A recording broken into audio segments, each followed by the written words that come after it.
لہم قلوب لا یفقہون بہا، ان کے پاس سوچنے کے لیے میں نے دل دیا ہے لیکن سوچتے نہیں ہیں۔ وَلَهُمْ آذَانٌ لَا يَسْمَعُونَ بِهَا، کان دیے ہیں لیکن سننے کے لیے تیار نہیں ہیں۔ وَلَهُمْ أَعْيُنٌ لَا يُبْصِرُونَ بِهَا، آنکھیں ہیں لیکن حق کو دیکھنے کے لیے تیار نہیں ہیں۔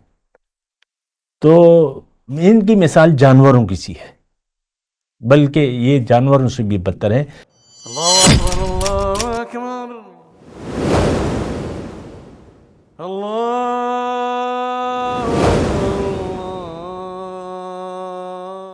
اعوذ باللہ من الشیطان الرجیم، بسم اللہ الرحمن الرحیم۔ اللہم صلی علی سیدنا محمد وعلی آل سیدنا محمد بعدد کل ذرۃ مئۃ الف الف مرۃ۔ سامعین و ناظرین کرام، السلام علیکم ورحمۃ اللہ وبرکاتہ۔ آج کا ہمارا موضوع، ہمیں عمل صالح مشکل کیوں محسوس ہوتا ہے، یعنی اچھا عمل، نیک عمل، نیکی، جو بھی آپ کہہ لیں۔ تو دیکھیں، یہ ایک بہت بنیادی سوال ہے اور بڑا اہم سوال ہے۔ اس پر سوچنا چاہیے اور پوچھنا چاہیے اور سوچنا چاہیے۔ دیکھیں، انسان کو اللہ تعالیٰ نے جس مقصد کے لیے بنایا ہے وہ اس کی فطرت میں ہے، فطرت کے خلاف نہیں ہے۔ اسلام، جیسے کہ ہم عمل صالح کی بات کر رہے ہیں، تو اسلام سے اس کا تعلق ہے۔ تو ہر بچہ اسلام کی فطرت پر پیدا ہوتا ہے۔ اچھا، اللہ نے اس دنیا کی زندگی کو ایک امتحان بھی کہا ہے۔ خلق الموت والحیات لیبلوکم ایکم احسن عملا، موت اور زندگی اللہ تعالیٰ نے بنائی ہے، اس میں تمہارا امتحان ہے کہ تم میں سے کون اچھا عمل کرتا ہے۔ اچھا، اس میں مسئلہ یہ ہے کہ امتحان تو ہے، لیکن اس کے ساتھ اللہ تعالیٰ نے ہمیں نفس بھی دے دیا ہے۔ طاغوتی قوتیں ہیں، شیطان ہے، طاغوتی قوتیں ہیں، طاغوتی معاشرہ ہے، اور سب سے جو حضور صلی اللہ علیہ وسلم نے فرمایا ہے کہ تمہارا دشمن نمبر ایک تمہارا نفس ہے، جو تمہارے پہلو کے اندر ہے، نفس و شیطان۔ ہر انسان کے ساتھ ایک شیطان بھی لگا ہوا ہے۔ یہ یعنی مخالفانہ قوتیں ہیں، اور اس کو ہم کہتے ہیں طبیعت نفس، جو جی میرے جی میں ہے، میری طبیعت، یہ وہ میری خواہش، یہ نا۔ تو خیر، یہ ایک الگ بحث ہے، اس کا میں نے بات بھی کی ہے، پھر بھی انشاءاللہ آ جائے گی۔ مخالفانہ قوتیں دی ہیں، پھر ہمیں جو عقل دی ہے اس کی حدود ہیں، حدود محدود ہیں، یعنی وہ 5 بنا تک، وہ جو ہماری حواس خمسہ ہیں، ہماری عقل اس تک محدود ہے۔ اس کے علاوہ ہماری کچھ سمجھ میں نہیں آتا۔ پھر جو ہمیں نظر آ رہا ہے وہ ہمیں اچھا بھی لگتا ہے، زندگی ہمیں اچھی لگتی ہے۔ پیدائش پر، بچے کی پیدائش پر آپ خوش ہوتے ہیں نا، بچہ ہو گیا، یہ ہو گیا، خوش ہوتے ہیں، زندگی ایک۔ تو یہ ساری باتیں ہیں۔ دیکھیں، تھوڑا سا اگر ہم سوچیں تو ہمیں پتہ چل جائے گا۔ اللہ تعالیٰ نے جہاں سیدھا راستہ ہمیں بتایا ہے، وہاں غلط راستے بھی موجود ہیں، یعنی گمراہی، جہاں ہدایت ہے وہاں گمراہی بھی ہے۔ اللہ تعالیٰ نے فرمایا جعل الظلمات والنور، میں نے اندھیرا بھی بنایا ہے، روشنی بھی بنائی ہے۔ تو خیر، یہ دیکھیں ساری چیزیں ہیں، لیکن ایک چیز اللہ تعالیٰ نے ہمیں دی ہے، وہ عقل سلیم ہے، اور یہ ایسی عقل کسی کو نہیں دی، کسی اور مخلوق کو یہ عقل نہیں۔ اب یہی عقل ہے، آپ دیکھیں جب استعمال کرتے ہیں تو آپ ہواؤں میں اڑنے لگتے ہیں، سمندر کی تہہ میں سفر کرنے لگتے ہیں، چاند پر پہنچ جاتے ہیں، اور یہ جو آج کل 2,000-2,500 ہزار میل سے جو جنگ ہو رہی ہے آج کل جو ہے، تو وہ میزائلوں کی جنگ ہے، یا ادھر ادھر جو بھی ہے۔ تو یہ عقل اللہ تعالیٰ نے ہمیں دی ہے، اس میں تو کوئی بات ہے نہیں نا۔ عقل ایک یعنی ایسی عقل ہے جو بہت زیادہ سوچ سکتی ہے اور کچھ نتائج اخذ کر سکتی ہے. ظاہر ہے سائنس جو ہے وہ نتائج کی بنا پر ہی ہے سائنس. تو یعنی ایٹم بم آپ نے بنا لیا مثال کے طور پہ، تو یہ تو عقل تھی نا، تو آپ نے ایٹم بم بنا لیا. ورنہ تو آپ دیکھ لیں جب تک کہ وہ یہ دورہ نہیں تھا تو وہ گولہ بارود بھی نہیں تھا. خیر عقل ہے تو عقل استعمال کی جائے تو انسان کو کچھ نتائج یہ اخذ کر سکتا ہے اگر استعمال کرے، اور اگر استعمال نہ کرے تو پھر تو کچھ بھی نہیں ہے. دیکھیں ہم نے عقل کو استعمال کیا تو یہ ایجادات ہوئی، ٹھیک ہے، اور اگر استعمال نہ کرتے تو کچھ بھی نہ ہوتا، بس بیٹھے رہتے وہی جو پرانے زمانے کا. تو یہ ایک تو یہ تسلیم کریں کہ عقل ہے، اور پاگل ہم تو پاگل نہیں ہیں نا، یعنی ہمارے ذہن ٹھیک ہے کام کر رہا ہے. اب یہی عقل ہے. ایک میں آپ کو حدیث کی طرف توجہ دلاؤں گا. اللہ تعالیٰ نے نفس کو پیدا کیا، اس سے کہا کہ تو کون ہے میں کون ہوں، تو نفس نے کیا کہا؟ تو ہے میں ہوں. عقل کو وہ پیدا کیا تو پھر یہی سوال عقل سے پوچھا تو عقل نے کہا تو ہے، تو میرا رب ہے، خالق ہے، اور میں تیری مخلوق ہوں. تو اللہ نے اس کو کیا جواب دیا؟ بِکَ آخذ و بِکَ اعطی، تیری وجہ سے میں پکڑ بھی کروں گا اور تیری وجہ سے میں، یعنی جو عقل کو استعمال کرے گا اس کو میں عطا کروں گا، جو استعمال نہیں کرے گا تو اس کو میں پھر سزا دوں گا. قرآن میں ہے لَقَدْ زَرَعْنَا لِجَهَنَّمَ كَثِيرًا مِّنَ الْإِنسِ، جہنم کے لیے میں نے بہت سی مخلوق پیدا کی ہے انسانوں میں سے. اب وہ کیا؟ لَهُمْ قُلُوبٌ لَا يَفْقَهُونَ بِهَا، ان کے پاس سوچنے کے لیے میں نے دل دیا ہے لیکن سوچتے نہیں ہیں.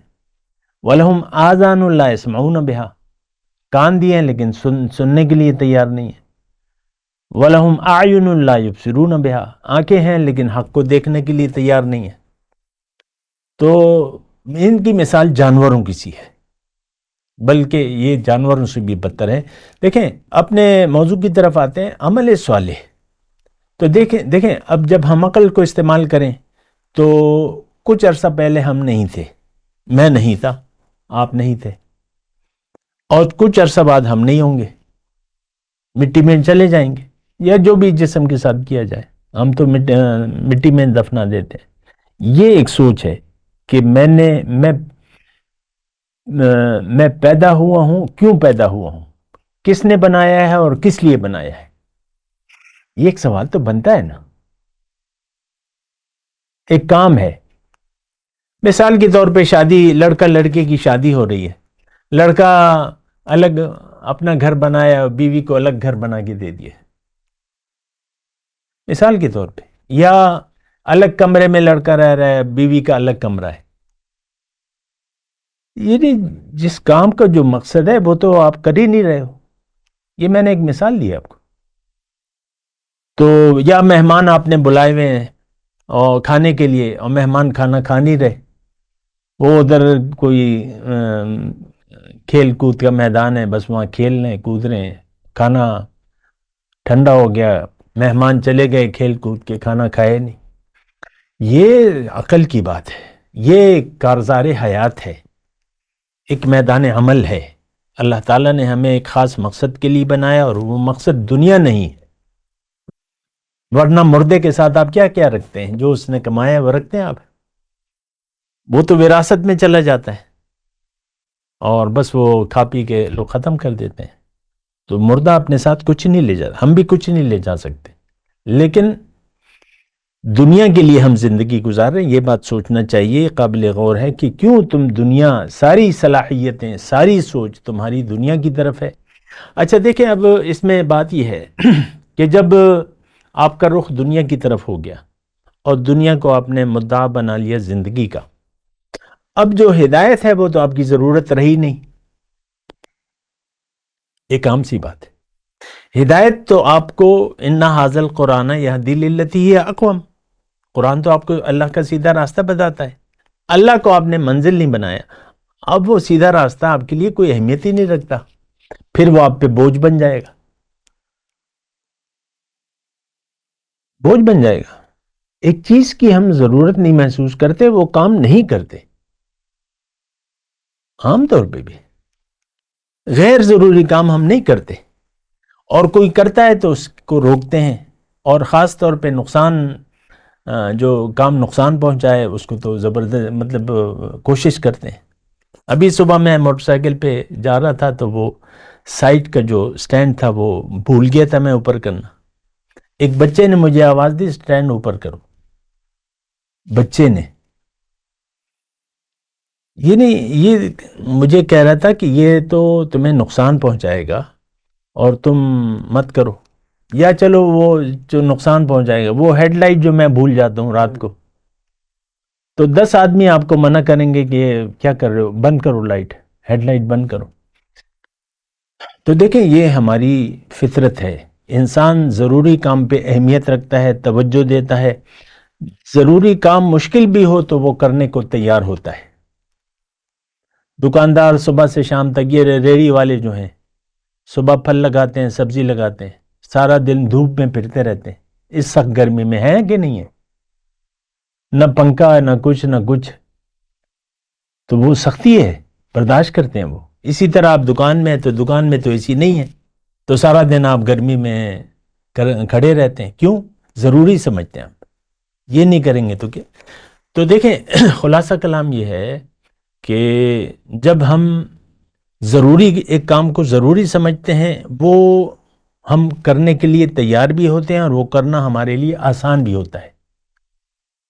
یہ ایک عام بات ہے، فارمولہ ہے یہ.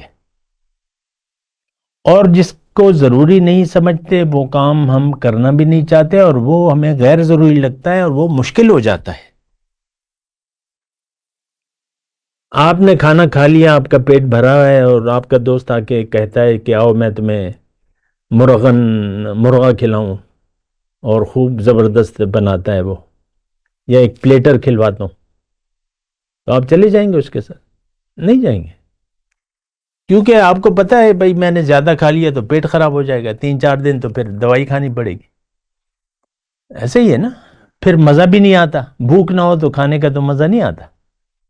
تو پھر یہ ویسی ایک عام سمجھنے کی بات ہے. اللہ تعالیٰ نے، خلاصہ کلام کیا ہے، اللہ نے ہمیں دنیا کے لیے تو بنایا نہیں ہے، لیکن اگر آپ نے دنیا کو مقصد بنا لیا یا مدعا بنا لیا تو اب ہدایت آپ کے کام کی نہیں ہے. پھر جب آپ نے فیصلہ کر لیا دنیا میں رہنے کا اور دنیا کو، تو پھر آپ کو ہدایت پھر سمجھ میں بھی نہیں آئے گی.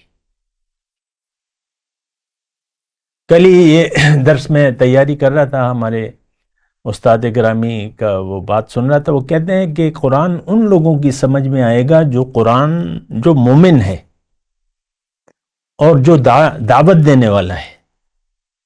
ظاہر ہے کہ ہر مومن دعوت دینے والا ہے، ان کی سمجھ میں آئے گا یہ، ورنہ کسی کی سمجھ میں نہیں آئے گا. یہ جو ظاہر ہے کہ میں تو تیاری سے کرتا ہوں. تو بات یہی ہے، قرآن آج ہماری سمجھ سے بالا تر ہے. اسی کی بنا پر ہم نے اختلافات کھڑے کیے میں. کوئی کہتا ہے مردے سنتے ہیں، کوئی کہتا ہے نہیں سنتے. دونوں دلائل دیتے ہیں قرآن مجید سے. اور کوئی کہتا ہے کہ رسول جو ہے وہ عالم غیب ہیں، دوسرا کہتے ہیں نہیں ہے.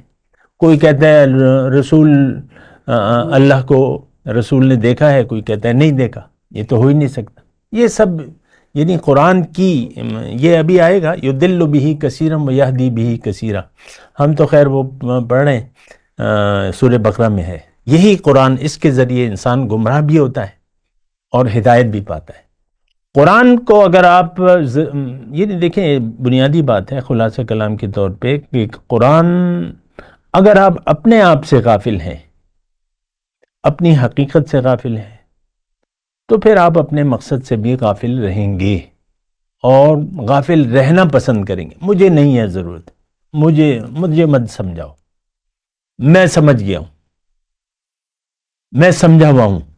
یہ ایک رویہ ہے کہ ہم سننے کے لیے بھی تیار نہیں، کیونکہ ساری توجہ تو دنیا کی طرف ہے اور دنیا کے لالے پڑے ہوئے ہیں، کمانا ہے اور بہت پیسے چاہیے اور اعلیٰ مکان چاہیے، یہ چاہیے، وہ ساری سوچ اس طرف ہے۔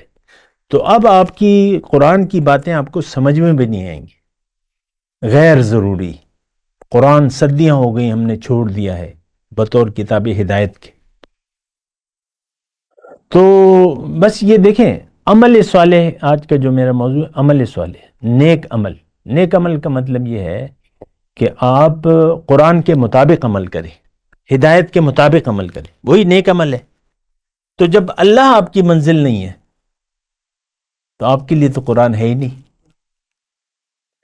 پھر دیدہ دانستہ آپ قرآن کے خلاف عمل کریں گے۔ اب مثال کے طور پہ رشوت ہے، آج کل سرکاری اداروں میں، ہر ادارے میں جہاں جس کو موقع ملتا ہے رشوت ستانی کا ایک کاروبار ہے۔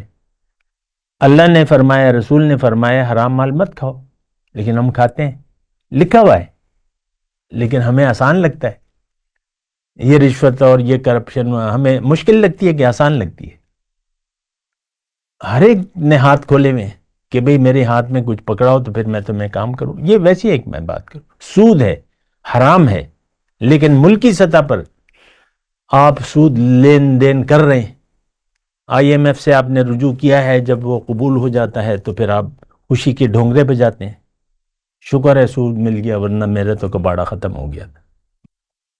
ڈیفالٹ ڈیفالٹ میں چلے جاتے، سود مل گیا، سود پہ قرضہ مل گیا، شکر کرو، شکر کرو، حرام مل گیا، حرام کا سودا کر لیا ہم نے۔ ایسی میں بات کر رہا ہوں، ہمارے لیے کوئی اہمیت ہی نہیں ہے۔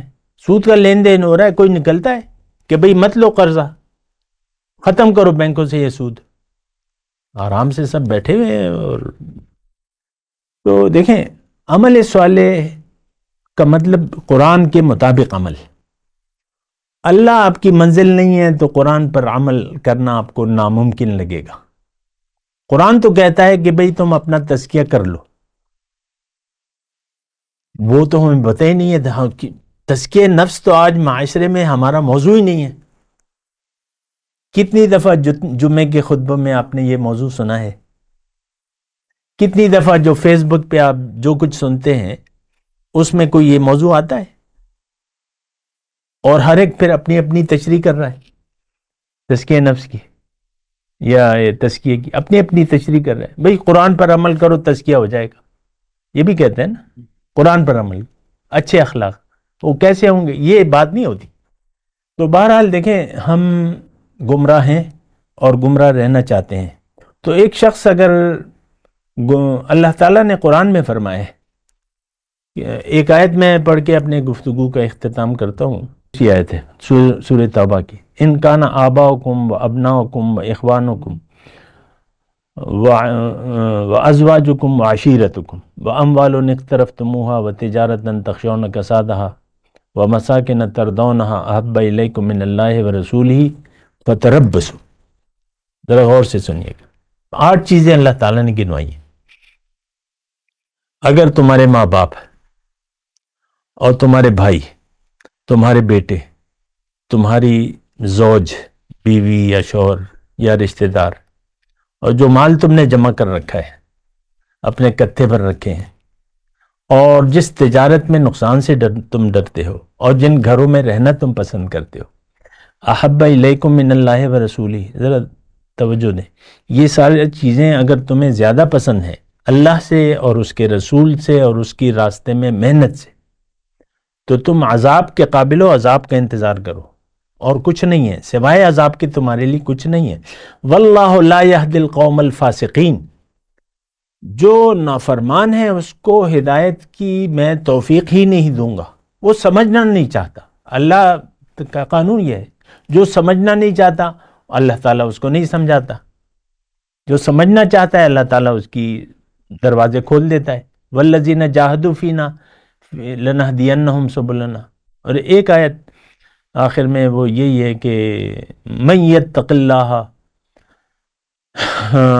ومن یتق اللہ یجعل لہ من امرہ یسرا، جس نے تقوی کی روش اختیار کر لی اللہ تعالیٰ اپنی طرف سے اس کے لیے آسانی پیدا کر دے گا۔ پھر آسانی کے لیے مشکل کی ہم نے بات کی نا، امر سوال مشکل، تو آسان کیسے ہوگا؟ فَأَمَّا مَنْ أَعْطَى وَاتَّقَى وَصَدَّقَ بِالْحُسْنَى فَسَنُيَسِّرُهُ لِلْيُسْرَى، جس نے دیا، مال و جان کو کھپایا، واتقا، اور تقوی کی روش اختیار کر لی، اور نیکی کو سچ سمجھا، ہم نیکی کو جھوٹ سمجھتے ہیں، وصدق بالحسنى فسنيسره لليسرى، تو اس کے لیے میں آسان راستہ مزید آسان کر دوں گا، لليسرى۔ اور اگر کسی نے بخل کا راستہ اپنایا اور بے نیازی برتی اور نیکی کو جھوٹ سمجھا، یہ ساری صفات ہم میں موجود ہیں، تو اس کے لیے میں مشکل راستہ آسان کر دوں گا۔ آج برائی کرنا، اللہ سے دور رہنا، اللہ کے رسول سے دوری ہمارے لیے کوئی مسئلہ ہی نہیں ہے۔ کوئی مسئلہ ہے؟ اللہ سے ہم بے خبر ہیں، رسول سے دور ہیں، دین سے دور ہیں، قرآن سے دور ہیں، نو ٹینشن۔ وآخر دعوانا الحمدللہ رب العالمین۔ السلام علیکم ورحمۃ اللہ وبرکاتہ۔ مولاي صل وسلم دائما ابدا على حبيبك خير الخلق كلهم